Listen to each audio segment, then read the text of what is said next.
சபாநாயகர் மீதான நம்பிக்கையில்லா தீர்மானத்தின் மீது எதிர்க்கட்சித் தலைவர் இபிஎஸ் உரையாற்றி வந்த நிலையில் அங்கு பரபரப்பான வாதம் நடைபெற்று வருகிறது. இபிஎஸ் பேசிக் கொண்டிருந்த போது அமைச்சர் ஏவவேலு உள்ளிட்டோர் பதிலடி தந்ததால் அவர் ஆவேசமானதாக தகவல் கிடைத்திருக்கிறது. விவரங்களை தர இருக்கிறார் செய்தியாளர் பாரிகார்த்திக். விவரங்கள் என்ன?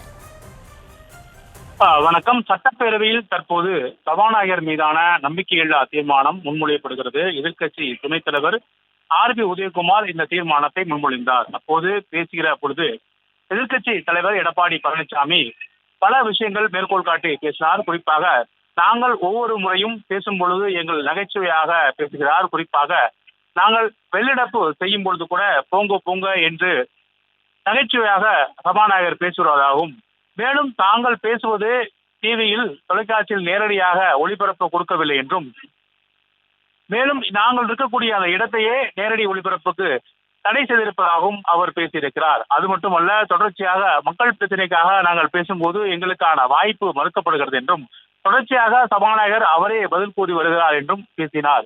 இதற்கு பதில் கூறிய அமைச்சர் ஏவவேலு கடந்த கால விஷயங்களை மேற்கோள் காட்டி பேச வேண்டாம் என்றும் அவர் பேசியிருக்கிறார். குறிப்பாக எதிர்க்கட்சி தலைவர் எடப்பாடி பழனிசாமி அவர்கள் பேசும் பொழுது கடந்த கால விஷயமாக, அதாவது அதிமுக ஆட்சி காலத்தில் சபாநாயகராக இருந்த தனபாலுக்கு பல்வேறு நிகழ்வுகளை சுட்டிக்காட்டி, அப்போது திமுக எதிர்க்கட்சியாக இருந்தது, அப்போது சபாநாயகராக இருந்த தனபால் மிகுந்த காயப்பட்டார். அதாவது எந்த அளவு என்றால் மன ரீதியாக அவர் காயப்பட்டார் என்றும், அவர் இருக்கையிலே எதிர்க்கட்சியை சேர்ந்தவர்கள் அமர்ந்திருந்தார்கள். அது மட்டும் இல்ல, என் மேடையில் கூட ஏறி நின்றார், அதாவது எனது நாற்காலியில் கூட ஏறி நின்றார் என்றும் பழைய விஷயத்தை சுட்டிக்காட்டி பேசினார். அப்போது குறுக்கிட்டு பேசிய முதலமைச்சர் அவர்கள், அப்போது அப்பாவு சபாநாயகராக இல்லை, தற்போது நடக்கக்கூடிய பிரச்சனைகள் அடிப்படையில் நீங்கள் பேச வேண்டும் என்றும் பேசினார்.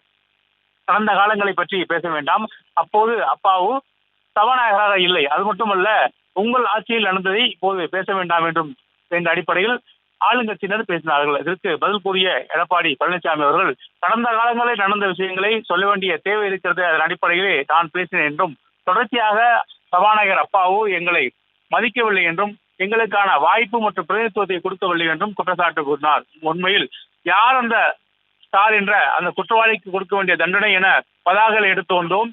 அப்போது கூட சட்டப்பேரவைத் தலைவர் ஒருதலை பட்சமாக நடந்து கொண்டார். இது எப்படி நியாயமாக இருக்கும் என்றும் கேள்வி கேட்டிருக்கிறார். மேலும் நாங்கள் கண்ணியத்தோடு தான் பேச விரும்புகிறோம், ஆனால் தொடர்ச்சியாக எங்களுக்கான வாய்ப்புகள் மறுக்கப்படுகிறது. குறிப்பாக நாங்கள் பேசும் பொழுது எங்களுடைய நேரலை கூட நிறுத்தி வைக்கப்படுகிறது.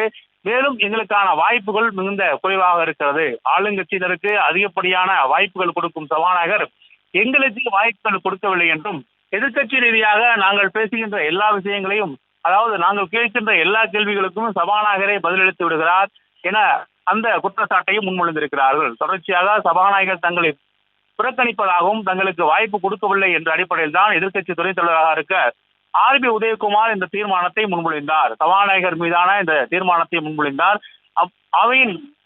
அவையின் சட்டத்திட்ட விதிப்படி 70-1 என்ற அடிப்படையில் 35 உறுப்பினர்கள் எழுந்து நின்று இந்த தீர்மானத்திற்கு அனுமதி அளிக்க வேண்டும். அதாவது அந்த 35 உறுப்பினர்கள் அனுமதி அளித்தால்தான் சபாநாயகர் மீதான நம்பிக்கையில்லா தீர்மானம் குறைந்தபட்சம் விவாதத்துக்கு எடுத்துக் கொள்ளப்படும். எனவே அதன் அடிப்படையிலே 35 உறுப்பினர்களும் எழுந்து நின்று தங்களுடைய ஆதரவை தெரிவித்தார்கள். அதன் அடிப்படையில் தான் தற்போது இந்த தீர்மானம் தொடர்பாக எதிர்க்கட்சி தலைவராக எடப்பாடி பழனிசாமி பேசியிருக்கிறார். தொடர்ச்சியாக, அதாவது எதிர்க்கட்சி தலைவராக தற்போது இருக்கும்போது சபாநாயகர் தங்களுக்கு எந்தெந்த அளவுக்கு வாய்ப்புகள் மறுக்கப்பட்டார் என்பதை குறித்தும் பல்வேறு விஷயங்கள் குறித்தும் தொடர்ச்சியாக அவர் பேசி வருகிறார். அதற்கு எதிர்க்கட்சி, அதாவது தற்போது ஆளுங்கட்சியா இருக்கவர்களும் அதற்கு பதில் கூறி வருகிறார்கள். விவரங்களுக்கு நன்றி பாரிகார்த்திக்.